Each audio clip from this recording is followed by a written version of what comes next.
ઉપરાષ્ટ્રપતિની મિમિક્રીના મુદ્દે પીએમ મોદીએ દુઃખ વ્યક્ત કર્યું। પીએમ મોદીએ ઉપરાષ્ટ્રપતિ ધનખડ સાથે ફોન પર પણ વાત કરી। વિપક્ષી સાંસદોનો વ્યવહાર દુર્ભાગ્યપૂર્ણ હોવાનું મોદીએ કહ્યું।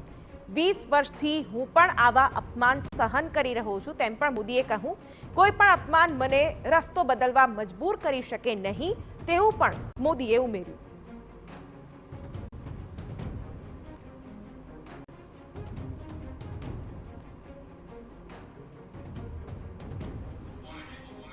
ત્યારે પીએમ મોદીએ ઉપરાષ્ટ્રપતિ ધનખડ સાથે ફોન પર વાત કરી અને આ પ્રકારનું વર્તન અધ્યક્ષ સ્થાને બેઠેલા વ્યક્તિનું ન થવું જોઈએ તેમ કહીને તેઓએ આ ઘટનાને દુર્ભાગ્યપૂર્ણ પણ ગણાવી।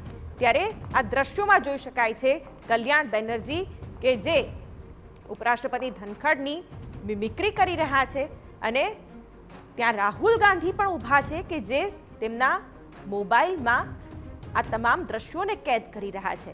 ત્યારે આ દ્રશ્યો કેટલા યોગ્ય તે પણ એક સવાલ ચોક્કસથી થઈ રહ્યો છે।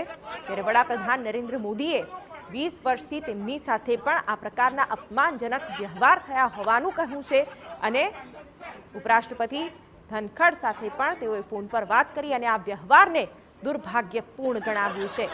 ત્યારે સંસદ પરિસરમાં જ આ પ્રકારના દ્રશ્યો સર્જાયા છે જેમાં જગદીપ ધનખડની મિમિક્રી કરતા જોવા મળી રહ્યા છે સાંસદ અને આ ઘટનાના સાક્ષી બની રહ્યા હોય તેમ રાહુલ ગાંધી પણ ત્યાં હાજર છે।